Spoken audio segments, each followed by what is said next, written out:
Le rire est un extraordinaire moyen de résistance et de subversion. On le voit tous les jours.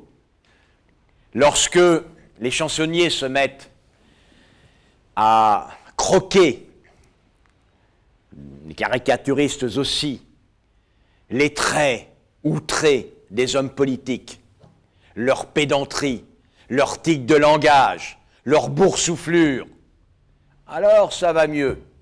Alors l'homme politique, il impressionne guère, on le remet à sa place.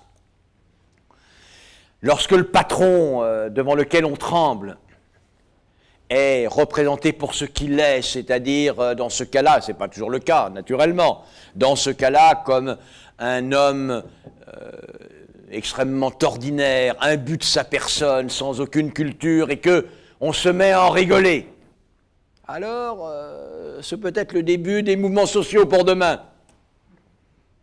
Le rire a cette potentialité totalement extraordinaire.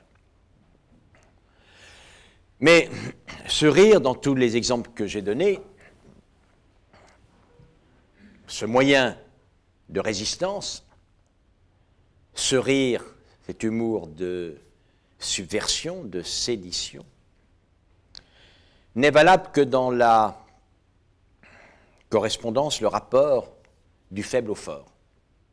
Le rire est un extraordinaire outil entre les mains du faible pour se libérer un peu de la domination, de l'emprise du fort.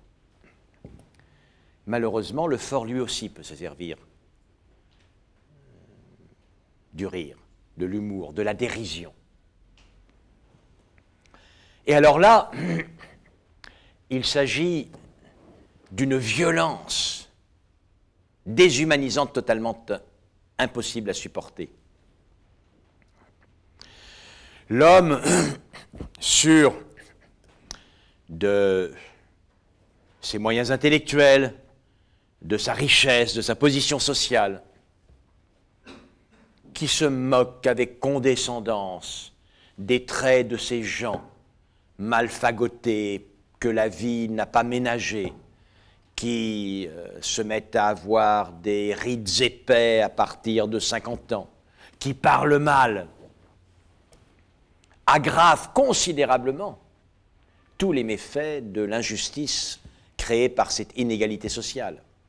Car en effet, dans leurs yeux qui véhiculent la dérision, il y a l'indication que les autres dont on se moque, à la limite vis-à-vis desquels on exprime, on manifeste son ironie, sont hors normes, ne font pas partie du cercle de la raison. Ils sont ridicules, ils sont déglingués, et on en rit. Et chacun d'entre nous, dépendant tant des yeux des autres, pour celui qui se voit nié comme ayant la capacité d'appartenir au cercle de la raison, cela est totalement insupportable. C'est la raison pour laquelle la dérision, au même titre que le mépris, est une violence, d'une brutalité, d'une dureté absolument impossible.